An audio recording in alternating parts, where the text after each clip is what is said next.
கடலூர் மாவட்டம் பரங்கிப்பேட்டையில வந்து பார்த்தீங்கன்னா, புதுசா ஒரு 4 எண்ணெய் கிணறுகளை அமைக்கிறதுக்கு அனுமதி தாங்க அப்படின்னு வந்து சொல்லி, இந்துஸ்தான் ஆயில் எக்ஸ்ப்ளோரேஷன் கம்பெனி வந்து பார்த்தீங்கன்னா, Tamil Nadu state coastal zone management authority வந்து ஒரு விண்ணப்பம் கடிதம் வந்து கொடுத்துருக்காங்க. இந்த விண்ணப்பம் கடிதம் வந்து பற்றி தான் நாம் இன்னைக்கு இந்த வீடியோவில் வந்து தெரிஞ்சுக்க போகிறோம். வாங்க நம்ம வீடியோக்குள்ள போகலாம்.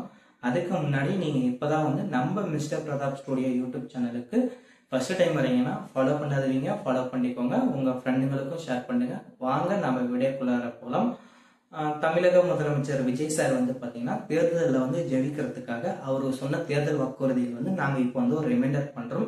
அது என்ன தேர்தல் வாக்குறுதினா, தமிழக மக்களுடைய நலனுக்கு எதிராக எந்த ஒரு சட்ட திட்டத்தையும் வந்து நாங்கள் வந்து அமல்படுத்த மாட்டோம்னு சொல்லி இவர் வந்து இந்த தேர்தலை வந்து ஜெயிச்சு தமிழக முதலமைச்சரா வந்து பதவி ஏற்று தமிழக மக்களுக்கு வந்து பல்வேறு விதமான நல உதவிகளை வந்து செஞ்சிட்டு இருக்காரு. அவருக்கு நம்மளுடைய வாழ்த்துக்களை வந்து தெரிவிச்சுக்கலாம். இதற்கு மத்தியில வந்து பாத்தீங்கன்னா அவருக்கு வந்து சவாலா இப்போ ஒரு இந்துஸ்தான் ஆயில் எக்ஸ்ப்ளோரேஷன் கம்பெனி வந்து பாத்தீங்கன்னா ஒரு விண்ணப்பம் கடிதம் வந்து கொடுத்திருக்காங்க. அந்த விண்ணப்பம் கடிதத்துல அவங்க வந்து என்ன சொல்றாங்கன்னா, கடலூர் மாவட்டம் பரங்கிப்பேட்டையில நாங்க வந்து ஒரு புதிதாக ஒரு 4 எண்ணெய் கிணறுகள், அதுவும் 425 கோடி ரூபாய் செலவுல வந்து நாங்க வந்து பாத்தீங்கன்னா ஒரு 4 எண்ணெய் கிணறுகள் வந்து அமைக்கிறோம். அதற்காக வந்து நீங்க வந்து இந்த அனுமதி வந்து தாங்க அப்படின்ட்டு வந்து Tamil Nadu state coastal zone management authority வந்து பாத்தீங்கன்னா ஒரு விண்ணப்பம் கடிதம் வந்து கொடுத்திருக்காங்க. இது வந்து பாத்தீங்கன்னா தமிழக மக்களிடையும் சரி, தமிழ்நாட்டில் இருக்கக்கூடிய பல்வேறு விதமான அரசியல் கட்சிகள் தலைவர்கள் வந்து பாத்தீங்கன்னா அவங்களுடைய எதிர்ப்புகளை வந்து தெரிவிச்சிட்டு இருக்காங்க. ஏன்னா இந்த எண்ணெய் கிணறுகள் வந்து அமையக்கூடிய இடம் வந்து பாத்தீங்கன்னா கோஸ்டல் ரீஜனல் ஜோன், அதாவது கடல் பாதுகாக்கப்பட்ட பகுதி. இந்த பகுதியில வந்து பாத்தீங்கன்னா அழியும் நிலையில் இருக்கக்கூடிய பல்வேறு விதமான கடல்வாழ் உயிரினங்கள் வந்து இருக்கு. அது இல்லாம வந்து பாத்தீங்கன்னா இந்த பரங்கிப்பேட்டையில இருக்கக்கூடிய மீனவர்கள் வந்து பாத்தீங்கன்னா இந்த கடலை நம்பி இருக்காங்க. இந்த இடத்துல நம்ம எண்ணெய் வளங்கள் எடுக்கிறதுக்கு அனுமதி வந்து நம்ம கொடுத்தோம்னா இவங்களுடைய வாழ்க்கை வாழ்வாதாரம் வந்து அதிக அளவுல வந்து பாதிப்பு அடையும். அது இல்லாம வந்து பாத்தீங்கன்னா உலக வெப்பமயமாதல் இன்னும் அதிகமாகும்.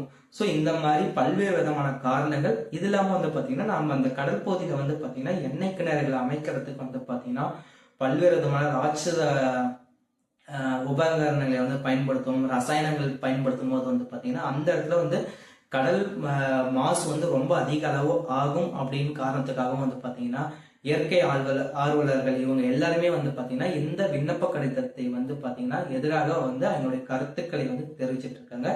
இந்த இந்துஸ்தான் ஆயில் எக்ஸ்ப்ளோரேஷன் கம்பெனி வந்து பாத்தீங்கன்னா இதற்கு முன்னாடியே வந்து பாத்தீங்கன்னா சுற்றுச்சூழல் அனுமதி வந்து எங்களுக்கு வேணும் அப்படின்ட்டு வந்து பாத்தீங்கன்னா ஒன்றிய அரசு கிட்ட, அதாவது சென்ட்ரல் கவர்மெண்ட் வந்து அப்ரூவல் கொடுத்திருக்காங்க. ஆனா சென்ட்ரல் கவர்மெண்ட் வந்து பாத்தீங்கன்னா இந்த அப்ரூவலை வந்து கொடுக்காம நிலுவையிலேயே வந்து வச்சிருக்காங்க. தமிழக அரசு வந்து பாத்தீங்கன்னா இந்த விண்ணப்ப கடிதத்தை வந்து அப்ரூவல் பண்ணி அந்த இடத்துல வந்து பெட்ரோல் அந்த எண்ணெய் கிணறு அமைக்கிறதுக்கு அனுமதி தருவாங்களா அப்படிங்கறத நம்ம ஃபியூச்சர்ல தான் வந்து நம்ம தெரிஞ்சுக்க போறோம். சரி, ஓகே. இந்த இந்துஸ்தான் ஆயில் எக்ஸ்ப்ளோரேஷன் கம்பெனி வந்து இப்பதான் ஃபர்ஸ்ட் டைம் வந்து இந்த அப்ளிகேஷன் ஃபார்ம் வந்து கொடுக்கறாங்களா அப்படின்னு வந்து நம்ம பார்த்தோம்னா அதுதான் தவறு. இவங்க வந்து 2006ல சுற்றுச்சூழல் அனுமதி வாங்கிட்டு கடலூர் மாவட்டம் பரங்கிப்பேட்டையில கடலூர் பகுதியில கடற்கரை பகுதியிலிருந்து கிட்டத்தட்ட 18,000 கிலோமீட்டர் தூரத்துல கடலுக்குள்ள 25,000 சதுர கிலோமீட்டர் பரப்பளவு வந்து பாத்தீங்கன்னா 5 எண்ணெய் கிணறுகளை வந்து பாத்தீங்கன்னா 2006லயே வாங்கிட்டாங்க. 2006ல இருந்து இப்ப வரைக்கும் வந்து பாத்தீங்கன்னா அங்கிருந்து இந்த இயற்கை எண்ணெய் பொருளை வந்து அதிக அளவு எடுத்துருக்காங்க.